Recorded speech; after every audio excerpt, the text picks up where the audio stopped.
Sir, नाक की बंदिश, नेज़ल कंजेशन को दूर करने के लिए कोई ऐसे घरेलू नुस्खे बता दें जो घर में इस्तेमाल कर सके लोग। सबसे इजी है कि जब आप नॉर्मल दिनों में आदत बनाएं वेरी रेगुलर एक्सरसाइज की, थोड़ी सी भी एक्सरसाइज, जब आप सोचते हैं मैंने रनिंग करनी है तो आपकी नोज़ 5% खुल जाती है। अच्छा। और जब आप हेक्टिक एक्टिव एक्सरसाइज करते हैं, कुछ भी नहीं तो आप जॉगर पहन के घर में, इजी स्टेयर्स हैं, बेबी स्टेप्स जिसको कहते हैं, अप 500 टाइम अप डाउन जल्दी जल्दी आए जाएं। अच्छा, ठीक है। या कुछ भी खड़े होके किसी सरफेस पे, अगर सॉफ्टर है, कारपेट है, उसके ऊपर कोई थोड़ी सी जंपिंग शुरू कर दें। अच्छा। सो लाइफ इज़ वेरी एक्टिव। मतलब वर्कआउट करने से, बॉडी को एक्टिव करने से, कोई भी चीज़ जिससे सांस चढ़ती है उससे फ़ौरन नाक खुलती है। हार्ट रेट ऊपर करने से। सबसे सिंपल ये आहा। नंबर। और वो जो नमक वाला पानी होता है जिसे कहते हैं एक नाक से लो दूसरे नाक से निकालो, वो भी कर सकते आजकल हैं? जो पानी नाक में डाला जाए वो लिटिल वार्म होना चाहिए। अच्छा। बॉडी टेम्परेचर अच्छा। पे ये 37 सेल्सियस है। और उसमें नमक कितना डालना है? और अगर उसमें नमक डाल लिया जाए, जो हम नॉर्मल वज़ू करते हैं उस नाक के अगले 1/3 हिस्से में होता है, पीछे वाला 80% एरिया नहीं इन्वॉल्व होता। अच्छा। उसमें पानी डालना है तो वो आपकी बात बिल्कुल सही है और ये साइंटिफिक है कि हल्का सा नमकीन पानी, कितना कोई वार्म, 1 गिलास में ½ टीस्पून, इस वाले एवरेज गिलास। जी बिल्कुल। अच्छा। बिल्कुल, ये बहुत अच्छी बात है। लिटिल वार्म सेलाइन वाटर, या आपने वो जो इजी सी ड्रिप आती है, ठीक है, जो नाक के लिए, बॉडी के लिए फ्लश करने के लिए, जी, तो वो ले लें। वो भी यही है 0.9% वाली, अच्छा, मेडिकल स्टोर से। ठीक है। अगर आपने खुद बनाना तो कोई हर्ज नहीं, पानी बॉयल करके ठंडा कर लें। हाँ, उसको रूम टेम्परेचर पे ना हो, बॉडी टेम्परेचर पे। ठीक है। रूम टेम्परेचर आजकल थोड़ा नीचे है। ये वार्म पानी अगर थ्रू एंड थ्रू फ्लश करेंगे, लेकिन ख्याल किया जाए कि ये खाना खाने से, पीने से पहले किया जाए। अच्छा। हैवी खाना खा के ऐसा करने से you may be disturbed. Sir, ये साइनोसाइटिस क्या चीज़ होती है और इससे क्या बचाव है? नोज़ के साथ ऑलमाइटी ने हमारी डिज़ाइनिंग, फॉर्मेशन यूँ की है, इंसान अमेरिका का हो या एशिया का हो, उसकी अंदर बनावट जो है, अंदर फॉर्मेशन एक जैसी है। ये खाली स्पेसेस हैं हमारे नाक की साइडों पे, जो नाक समझे छोटी सी कॉरिडोर है, बरामदा है, उसके साइडों पे बहुत बड़े हॉल हैं। अच्छा। ऑडिटोरियम है। ठीक है। ये साइनस जो है ऑडिटोरियम है, ये नाक से थोड़े से कनेक्शन के साथ है, मसाम के साथ, छोटे से। ये आज के दिन उसी के साइनस खुले हैं, उसी के साइनस में हवा है जिसने सुबह से कोई माइकल जैक्सन की तरह वर्कआउट किया है। अच्छा, एक्टिव किया है। So life is like a cheetah, life is like Michael Jackson. ठीक है। जो उठता नहीं, हर 10 मिनट बाद, आधे घंटे बाद, जब भी लोग आपके ऑफिस से बाहर जाएं, आप उठ के थोड़ा सा जंप शुरू कर दें। हाँ। थोड़ी सी एक्टिविटी शुरू कर दें, पीटी शुरू कर दें। वो कहते हैं कि घर के हर कोने में जगह जगह लुकिंग ग्लास होना चाहिए, जिस पे आप अपनी पोस्चर, अपनी शेप को बार बार देखते रहें। स्माइल करने की आदत डालें। इस कौम ने स्माइल करना छोड़ दिया है। हम तो सारे काम छोड़ के blame game, social media, miss use of 99% media हमारे इधर सोशल मीडिया मिस यूज़ होता है। अजीम कौम है, best of the best army है। We have to be united, we have to go hand in hand. इस मुल्क ने देखें साल 1.5 साल में प्रूव किया इसकी तरक्की ने कि we can do it, and united we can do easily. ऐसा ही है। सो प्लीज़ जितना टाइम आप ब्लेम गेम सोशल मीडिया पे, लुकिंग ग्लास के सामने सोशल मीडिया पे, अपने घर में ही पहले स्माइल करें, ताकि गांव के चौक में भी हर जगह आप स्माइल करते नजर आए। ऐसे ही है। ये सुन्नत भी है, ये आपकी परफॉर्मेंस भी बढ़ाता है, लेकिन आपकी पर्सनैलिटी को खूबसूरत फिजिकल एक्टिविटी करना एक नॉर्मल हिस्सा होना चाहिए। ऐसे सिंपल डाइट के अलावा वेरी एक्टिव हेक्टिक एक्सरसाइज की आदत डालें। ठीक है। उसके आप स्टेमिना बढ़ता है, आपकी परफॉर्मेंस बढ़ती है, और सोसाइटी के आप द बेस्ट रिक्वायर्ड बंदे बन जाते हैं। हाँ सर, ये टॉन्सिलाइटिस जो है, इसको बढ़ते हुए कैसे रोक सकते हैं? क्योंकि गले की सोजिश बहुत बुरी लगती है, मोस्टली लोगों को हो जाती है सर्दियों में, फिर इससे कैसे बचा जा सकता है?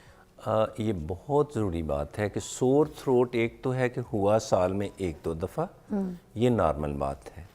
अगर आपको हर महीने दवाई लेनी पड़ती है, मदर केयर भी कर रही है, बच्चे को फीडर भी कम दिया जा रहा है, और टाइम पे फीडर साल 1.5 साल में उसको सॉफ्ट डाइट की तरफ भी ले आए हैं, फीडर साल 1.5 साल के बाद बिल्कुल नहीं होना चाहिए, बच्चे को। फीडर बैठा के देना चाहिए। अच्छा। और मैक्सिमम कोशिश की जाए कि काओ मिल्क हो, डाइल्यूटेड हो, फार्मूला पे कम से कम जाया जाए। अशद भी ज़रूरी है, तो फीडिंग कप पे जो माएँ जल्दी ले आती हैं वो बच्चे डॉक्टरों के पास अस्पतालों में नहीं आते। क्या बात है।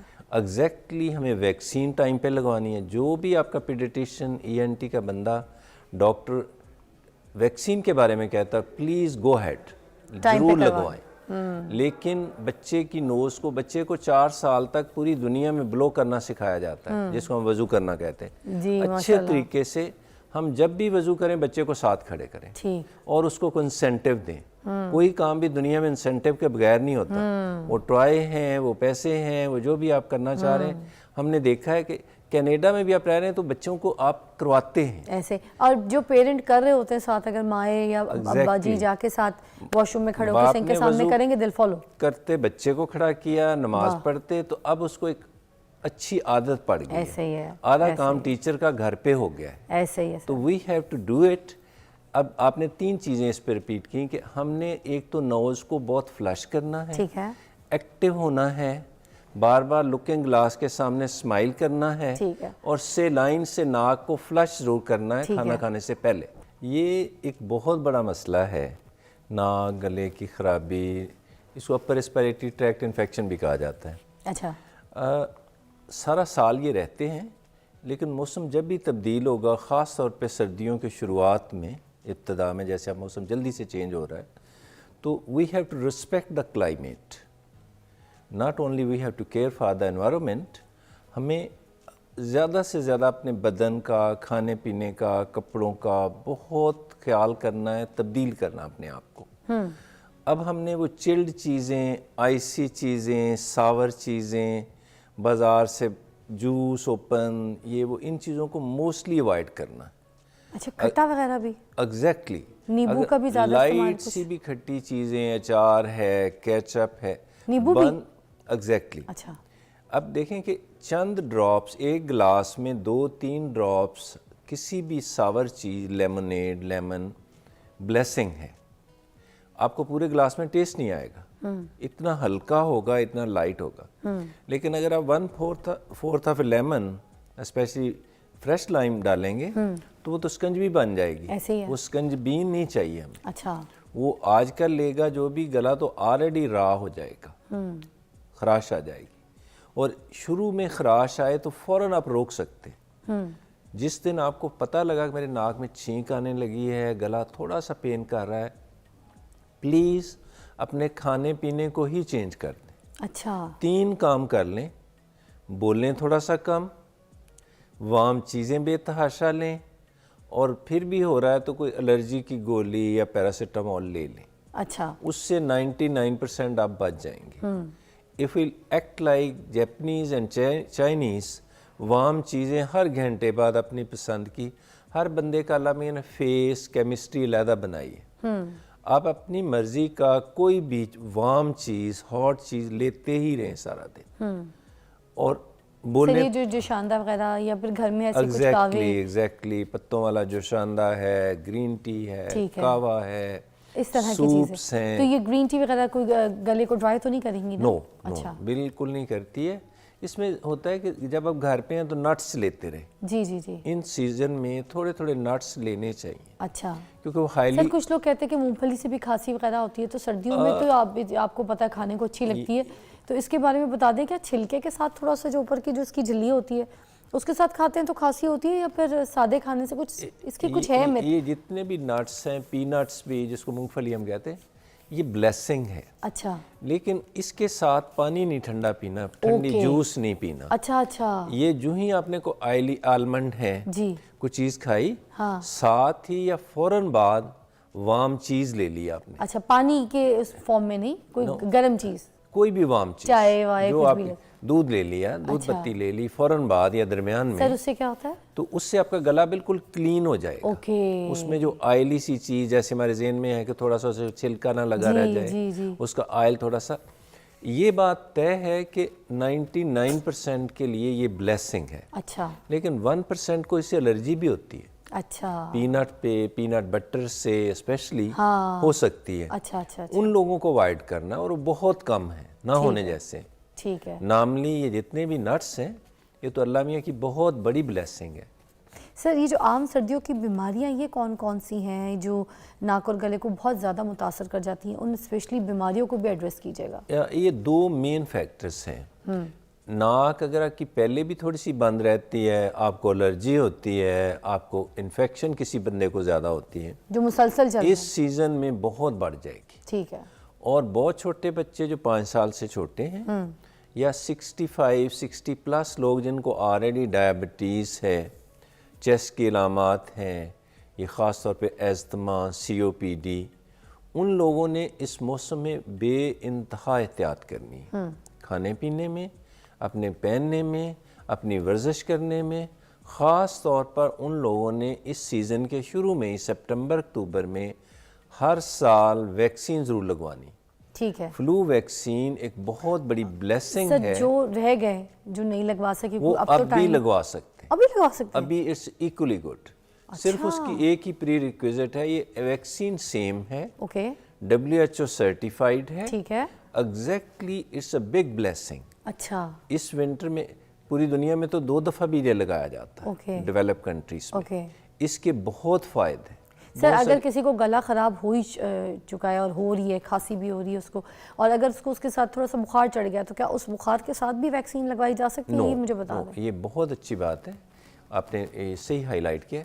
जिन दिनों में आप ऑलरेडी बहुत इन्फेक्टेड है, एलर्जी का जोर है, एस्थमा का जोर है, आपको फीवर हो रहा है, आपने बिल्कुल वैक्सीन नहीं लगवानी। ओके 1 हफ्ता दें, 2 हफ्ते दें, when you are absolutely on the resting phase of your life, right जितनी बेस्ट ऑफ द बेस्ट होती है, ठीक। वहाँ पे जब आपकी हेल्थ आ जाए, फिर ही आप वैक्सीन लगवाएंगे, फिर ही आप जिम जाना शुरू करेंगे, फिर ही आप स्विमिंग करेंगे, फिर ही आप आउटडोर एक्टिविटी अपनी रिस्टोर करेंगे। सर ये जो नेज़ल कंजेशन होती है, इसका फौरी इलाज क्या हो सकता है? इसके बहुत सारे टिप्स हैं, इसका इलाज भी है। इसके लिए नोज़ 1 सेकंड के लिए भी बंद नहीं होनी चाहिए। Nose should be like a motorway. जिसकी नाक ओपन है उसके साइनस ओपन है। नाक की साइडों पे, हमारे फेस पे, फोरहेड पे, हेड, स्कल का, हमारे खोपड़ी का काफ़ी हिस्सा लामिया ने ना बिल्कुल खाली समझें ग्रीन बेल्ट छोड़ी हुई है, हवादार छोड़ा हुआ है। ये हमारे ब्रेन को, हमारी सोच को, हर चीज़ को ओपन रखता है। नोज़ बंद है तो समझें साइनस भी बंद है, और जिसकी नोज़ बंद है उसकी चेस्ट भी बंद है। अच्छा जो कुछ नोज़ में होगा वो वेरी नेक्स्ट डे चेस्ट में भी होगा। अच्छा इसको WHO कहता है आरिया गाइडलाइंस, ARIA। इसको नेट पे पढ़ा भी जा सकता है। जिसकी नोज़ बंद होगी 2-3 साल में एस्थमा और चेस्ट इन्फेक्शन होने का चांस 80% है। अच्छा वास्ट मेजॉरिटी को चेस्ट की अलामात दमे की सूरत में, चेस्ट इन्फेक्शन की सूरत में मिसबा ज़रूर आएंगी। ठीक है इसलिए उन लोगों ने बेइंतहा केयर करनी है। ठीक ख़ास तौर पे ऑलरेडी जिनको मसाइल हैं, नाक में अल्लाह मियाँ ने बिल्कुल अंदर स्मेल का भी इंतज़ाम किया हुआ है, सफाई का भी किया हुआ है। इतनी फाइन झिल्ली लगाई हुई है कि इज़ अ बिग ब्लेसिंग। और same is in the chest. दोनों एक ही तरह की बीमारियों का शिकार सर होते हम हैं। ब्रेक से वापस आते हैं तो इसका कोई हमें नुस्खा भी बता दीजिएगा कि क्या कर लें घरेलू, ख़ास तौर पे कि आप फर्स्ट एड क्या कर सकते हैं, क्योंकि बहुत इरिटेशन होती है